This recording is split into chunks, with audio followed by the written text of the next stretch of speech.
नमस्कार. आणखी हुडहुडी भरणार. राज्यात येत्या 3 दिवसात या भागात अवकाळी पावसाचा इशारा.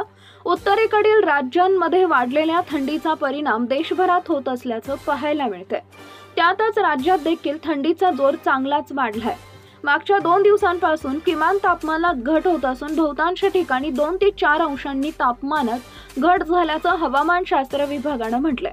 हवामानशास्त्र विभागानं दिलेल्या माहितीनुसार राज्यात येत्या 24 तासात किमान तापमान वाढणार असल्याचा इशारा देण्यात आलाय.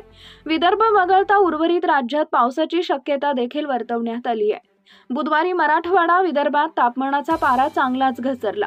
धुळ्यात किमान तापमान 4.4 अंशावर पोहोचलं होतं. उत्तर महाराष्ट्रात किमान तापमानात कमालीची घट झाली असून नागरिक थंडीनं कुडकुडले. सध्या भारताच्या वायव्य भागात नव्यानं पश्चिमी चक्रवात तयार झालाय, तर उत्तरेकडील राज्यांमध्ये थंड वाऱ्याच्या प्रवाहामुळे राज्यात थंडी वाढण्यास मदत होतीये. मागील 2 दिवसांपासून तापमानात चढ उतार पाहायला मिळत असून अरबी समुद्रात चक्राकार वाऱ्यांची स्थिती सक्रिय असल्यानं 24 तासानंतर राज्यात पावसाला पोषक हवामान तयार होणार असल्याचं सांगण्यात आलंय.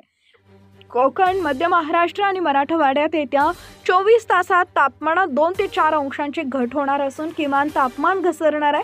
विदर्भ वगळता उर्वरित राज्यात 2 दिवसानंतर तापमानात वाढ होणार असून हलक्या ते मध्यम सरीची शक्यता वर्तवण्यात आली आहे. विदर्भात पुढील 5ही दिवस हवामान कोरडे राहणार असून थंडीचा जोर कायम राहणार असल्याचं सांगण्यात आलंय. प्रादेशिक हवामान केंद्रानुसार 10 जानेवारी व 11 जानेवारी रोजी हा पावसाचा अंदाज देण्यात आला असून शेतकऱ्यांनी पिकांची योग्य काळजी घेण्याचा सल्ला देण्यात आलाय. नवीन अपडेट मिळवण्यासाठी आता लगेच आपल्या चॅनलला सबस्क्राईब करा. धन्यवाद.